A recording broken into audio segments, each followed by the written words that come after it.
apa yang melatar belakanginya? Karena pada era modern ini, media sosial seperti Instagram, Twitter, dan TikTok tidak hanya digunakan untuk hiburan, tetapi juga sebagai sarana berbagi informasi, termasuk isu sosial dan politik. Menurut Nasrullah, pada tahun 2015, mmm, yang menyampaikan media sosial ini telah menjadi ruang publik digital yang mempengaruhi kesadaran politik dan sosial. Nah, di Universitas Siliwangi ini, fenomena ini cukup signifikan. Mahasiswa memanfaatkan media sosial untuk memperluas wawasan terkait isu-isu lokal dan nasional. Namun, masih ada pertanyaan mengenai sejauh mana media sosial mempengaruhi kesadaran sosial dan politik mereka. Untuk itu, penelitian ini bertujuan untuk menguji hubungan antara penggunaan media sosial dan kesadaran sosial politik mahasiswa. Selanjutnya, untuk lebih fokus, penelitian kami memiliki beberapa batasan. Untuk yang pertama yaitu subjek, kami menggunakan mahasiswa Universitas Siliwangi yang aktif menggunakan media sosial. Yang kedua untuk platform, seperti Instagram, Twitter, dan TikTok sebagai media utama. Untuk variabel secara independen penggunaan media sosial secara intensitas, tujuan, aktivitas, dan partisipasi. Terkait kesadaran sosial dan politik, untuk metode pengumpulan data, kami menggunakan kuesioner skala Likert dengan 60 responden. Untuk rumusan masalah penelitian kami berdasarkan latar belakang dan batasan tadi, penelitian ini berupaya menjawab pertanyaan-pertanyaan berikut, seperti bagaimana intensitas penggunaan media sosial dapat mempengaruhi kesadaran sosial, kemudian bagaimana tujuan penggunaan media sosial yang bisa berkontribusi pada kesadaran politik, kemudian sejauh mana aktivitas di media sosial dapat mempengaruhi kesadaran sosial, dan apakah partisipasi dalam komunitas online mempengaruhi kesadaran politik mahasiswa. Tujuan dari penelitian kami yaitu menganalisis dampak intensitas penggunaan media sosial terhadap kesadaran sosial mahasiswa, kemudian mengidentifikasi pengaruh tujuan penggunaan media sosial terhadap kesadaran politik, menilai dampak aktivitas mahasiswa di media sosial terhadap kesadaran sosial, juga mengukur hubungan partisipasi komunitas online dengan kesadaran politik mahasiswa. Untuk bagian kegunaan dari penelitian yang kami laksanakan, penelitian ini memiliki beberapa manfaat. Untuk secara teoritis, penelitian kami dapat memberikan kontribusi akademis tentang pengaruh media sosial terhadap kesadaran sosial politik. Untuk secara praktis, bagi mahasiswa dapat memberikan wawasan untuk menggunakan media sosial lebih cerdas. Bagi universitas dapat memberikan masukan untuk program literasi digital. Kemudian bagi pembuat kebijakan dapat memberikan panduan untuk mendorong partisipasi sosial politik generasi muda. Media sosial adalah platform digital yang memungkinkan pengguna berinteraksi dan berbagi informasi seperti TikTok, Instagram, dan Twitter yang populer di kalangan mahasiswa. Menurut Nasrullah, media sosial berfungsi sebagai ruang untuk berkomunikasi dan membangun komunitas online. Kesadaran sosial mencakup kepedulian terhadap isu masyarakat, sementara kesadaran politik berkaitan dengan pemahaman sistem politik dan tanggung jawab warga negara. Penelitian Arifin pada tahun 2020 menunjukkan bahwa mahasiswa terpapar isu politik melalui media sosial mempengaruhi sikap kritis mereka terhadap kebijakan publik. Pengaruh media sosial juga meningkatkan kesadaran sosial dan politik, seperti konten politik kreatif di TikTok yang memotivasi partisipasi politik generasi Z pada tahun 2022. Briono pada tahun 2016 juga menegaskan bahwa media sosial efektif menyebarkan nilai demokrasi, khususnya di kalangan pemilih muda. Yang kedua yaitu hasil penelitian terdahulu. Yang pertama, penelitian oleh Budiono pada tahun 2016 dalam jurnal komunikasi UII berjudul Media Sosial dan Komunikasi Politik, Media Sosial sebagai Komunikasi Politik menjelang Pilkada DKI Jakarta 2017. Yang kedua yaitu penelitian oleh Ikhwanus Shafa pada tahun 2022 yang dipublikasikan di jurnal Medani yang berjudul Pengaruh Media Sosial TikTok terhadap tingkat partisipasi politik mahasiswa generasi Z. Yang ketiga yaitu penelitian oleh Zainal Arifin pada tahun 2020 dalam jurnal Komunikasi Indonesia yang berjudul Pengaruh Media Sosial terhadap Kesadaran Politik Mahasiswa. Yang ketiga, anggapan dasar. Yang pertama, mahasiswa aktif menggunakan media sosial seperti Instagram, Twitter, dan TikTok untuk mengakses informasi sosial dan politik yang meningkatkan pola pikir serta kesadaran mereka terhadap isu terkini. Yang kedua yaitu media sosial berperan penting dalam membangun pemikiran kritis mahasiswa melalui konten informatif dan kampanye digital yang visual dan interaktif. Yang ketiga yaitu interaksi media sosial seperti diskusi online dan berbagi konten, meningkatkan kesadaran sosial dan politik mahasiswa dengan mempermudah partisipasi dalam diskursus publik. Kerangka pikir penelitian ini memahami media sosial sebagai platform yang mempengaruhi pola pikir dan tindakan mahasiswa terkait isu sosial dan politik. Selanjutnya yang keempat yaitu hipotesis. Yang pertama, media sosial memiliki pengaruh positif terhadap kesadaran sosial mahasiswa Universitas Siliwangi. Penelitian Arifin pada tahun 2020 dalam jurnal Komunikasi Indonesia menunjukkan bahwa media sosial menjadi salah satu platform yang efektif untuk menyebarkan informasi terkait isu sosial, seperti kampanye sosial, bencana alam, dan aksi kemanusiaan. Dalam konteks ini, mahasiswa sebagai pengguna aktif media sosial memiliki peluang besar untuk terpapar informasi yang mendorong mereka lebih peduli terhadap lingkungan sosial. Yang kedua yaitu media sosial memiliki pengaruh positif terhadap kesadaran politik mahasiswa Universitas Siliwangi.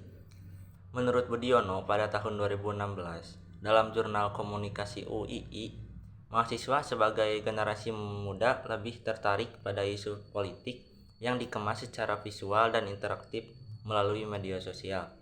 Media sosial menjadi medium yang mampu menjangkau audiens dengan cara yang lebih personal, sehingga dapat meningkatkan pemahaman dan kesadaran politik mahasiswa terhadap isu-isu kebijakan pemerintah.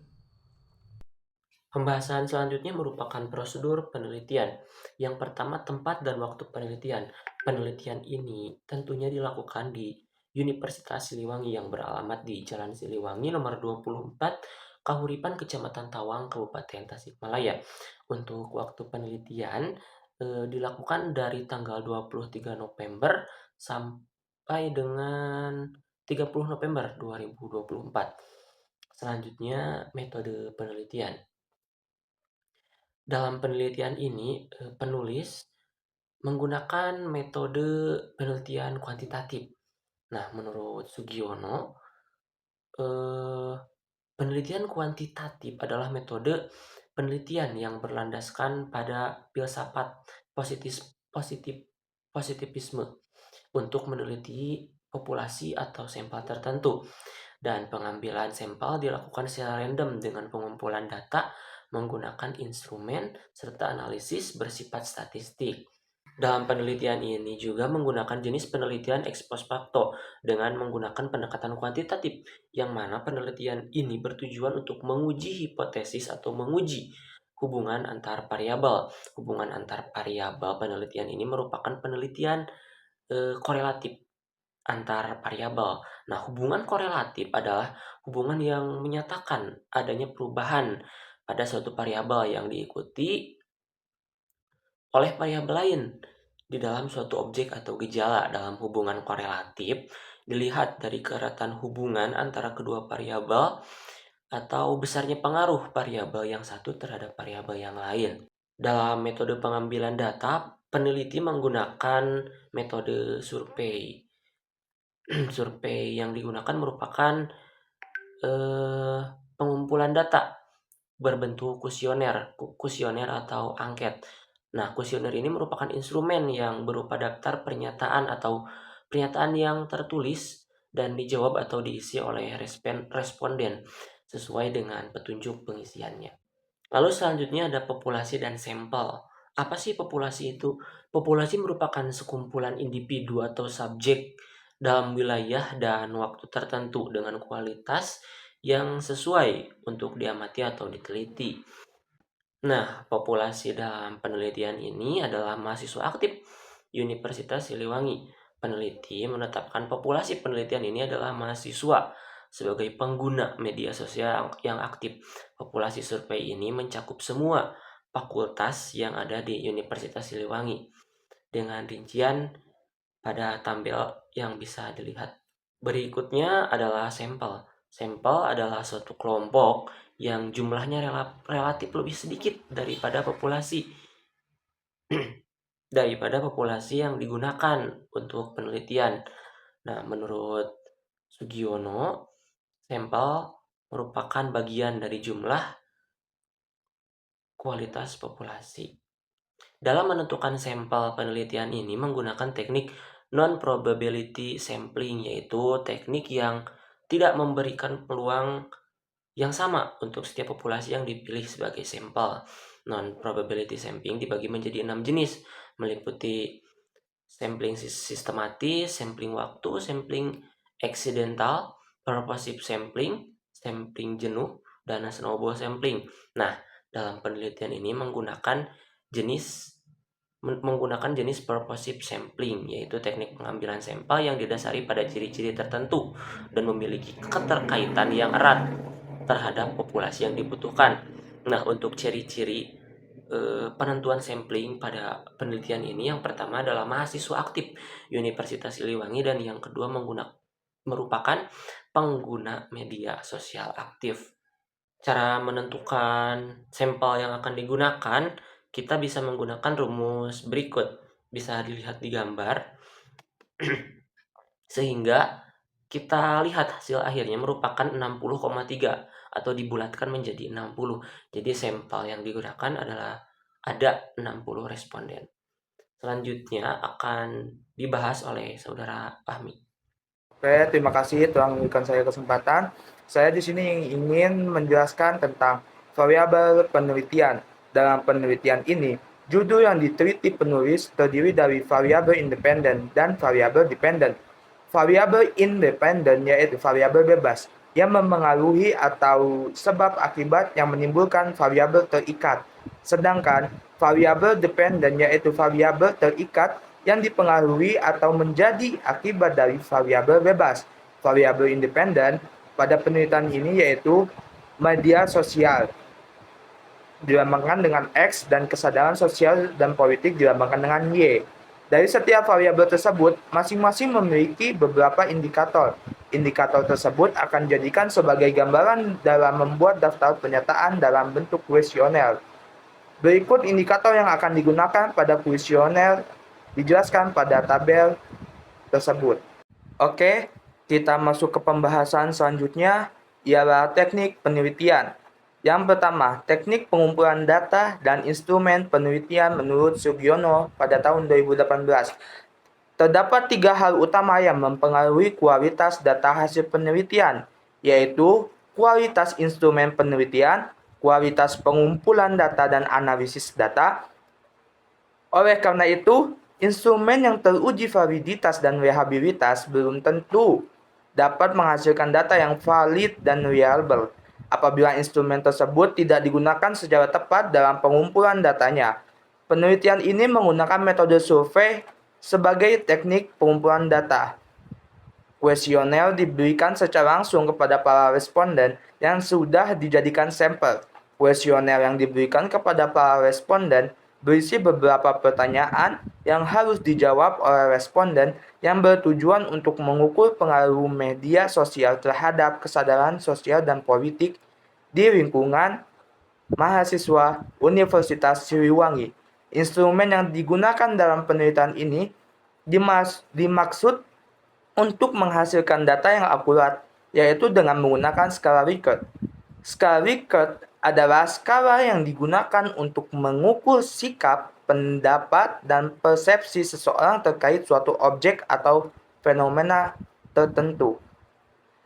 Fenomena tersebut dijelaskan secara jelas oleh penulis dan disebut sebagai variabel penelitian. Pernyataan terbagi menjadi dua jenis, yaitu favorable dan unfavorable. Tentu, keduanya memiliki sistem skor yang berbeda. Berikut tabel penilaian skor yang ditetapkan. Pada tabel kiri ialah tabel favorable dengan jumlah skor sangat setuju 5 skor 5 poin, terus setuju 4 poin, netral 3 poin, tidak setuju 2 poin, sangat tidak setuju 1 poin. Selanjutnya tabel kanan unfavorable dengan skor sangat setuju 1 poin, setuju 2 poin, netral 3 poin, tidak setuju 4 poin, sangat-sangat tidak setuju 5 poin. Oke, yang selanjutnya teknik analisis data. Menurut Sugiono pada tahun 2018 menuturkan bahwa teknik analisis data adalah kegiatan mengumpulkan data dari seluruh responden, mengelompokkannya berdasarkan kriteria, melakukan uji pada setiap variabel, sampai dengan menyajikan data setelah diuji. Dalam penelitian ini, penulis menggunakan teknik pendekatan statistik korelasional untuk mengetahui hubungan antara variabel independen, media sosial, dan variabel dependen, kesadaran sosial dan politik. Penelitian statistik korelasional adalah penelitian yang bertujuan untuk mengetahui hubungan antara dua variabel atau lebih tanpa memanipulasi variabel-variabel tersebut. Pendekatan ini digunakan untuk mengukur kekuatan hubungan dan arah hubungan antar variabel. Adapun uji yang digunakan untuk menilai alat ukur dalam penelitian ini. Yang pertama, uji validitas. Yang kedua, uji reliabilitas. Yang ketiga, uji hipotesis. 3 poin uji tersebut akan dibahas pada pembahasan selanjutnya. Selanjutnya, saya akan membahas mengenai hasil dan pembahasan penelitian. Nah, dalam hasil penelitian ini, kami mengumpulkan sebanyak 60 responden mahasiswa Universitas Siliwangi dari berbagai fakultas, jurusan, dan angkatan. Dalam analisis data responden, kami menginterpretasikan data menggunakan distribusi frekuensi dengan kategori rendah, sedang, dan tinggi. Sebagian responden menilai aspek media sosial berada pada kategori sedang sebanyak 72%. Sisanya masuk ke dalam kategori tinggi. Dan pada aspek kesadaran sosial dan politik, mayoritas responden berada pada kategori tinggi sebanyak 75%. Dan sisanya masuk ke dalam kategori sedang.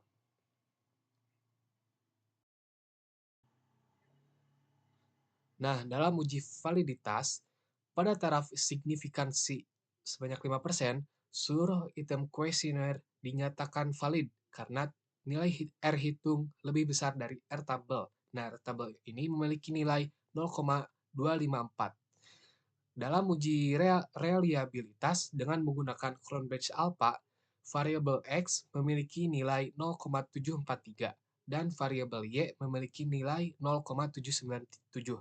Keduanya dinyatakan reliable karena nilainya di atas 0,60. Nah, kita juga melakukan yang namanya uji hipotesis. Nah, uji hipotesis ini membantu peneliti untuk menentukan apakah ada hubungan atau perbedaan yang signifikan antara dua variabel yang diteliti. Nah, syarat agar suatu variabel memiliki pengaruh terhadap variabel lain, yaitu tingkat signifikansinya harus di bawah 0,05. Nah, dari output yang dihasilkan oleh IBM SPSS, kami mengetahui bahwa F sama dengan 28,888 dengan tingkat signifikansi sebesar 0,001 yang artinya di bawah 0,05. Maka bisa disimpulkan bahwa variabel X ini memiliki pengaruh terhadap variabel Y. Dari output tersebut juga diperoleh koefisien determinasi sebesar 0,332 yang mengandung pengertian bahwa pengaruh variabel X terhadap variabel Y adalah sebesar 33,2%. Nah, selanjutnya ke dalam pembahasan penelitian, dari segi kualitas data, kami telah menguji validalitas, lalu menguji reliabilitas, dan menguji hipotesis yang menghasilkan angka 33,2%, menunjukkan nilai koefisien determinasi dari analisis ini berarti variabel X ini berpengaruh sebesar 33,2% terhadap variabel Y. Sisanya dipengaruhi oleh faktor lain di luar sosial media, seperti lingkungan, keluarga, pendidikan, dan akses ke sumber informasi lainnya. Dengan demikian, data yang diperoleh dapat dipercaya dan digunakan sebagai dasar untuk pengambilan keputusan. Kesimpulannya yaitu penelitian ini bertujuan untuk memahami pengaruh media sosial terhadap kesadaran sosial dan politik mahasiswa Universitas Siliwangi. Nah, hasil menunjukkan bahwa 75% responden memiliki kesadaran sosial dan politik yang tinggi, menunjukkan efektivitas media sosial sebagai medium informasi. Media sosial juga meningkatkan pemahaman isu sosial seperti kesetaraan gender, keadilan sosial, dan lingkungan hidup, serta meningkatkan kesadaran terhadap masalah kemanusiaan. Nah, selain itu juga media sosial meningkatkan kesadaran politik mahasiswa dengan 33,2% variabilitas kesadaran politik dipengaruhi oleh identitas penggunaan media sosial. Uji hipotesis menunjukkan hubungan signifikan antara media sosial dan peningkatan kesadaran sosial dan politik.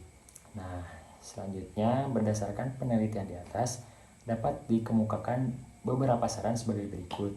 Yang pertama, di kalangan mahasiswa.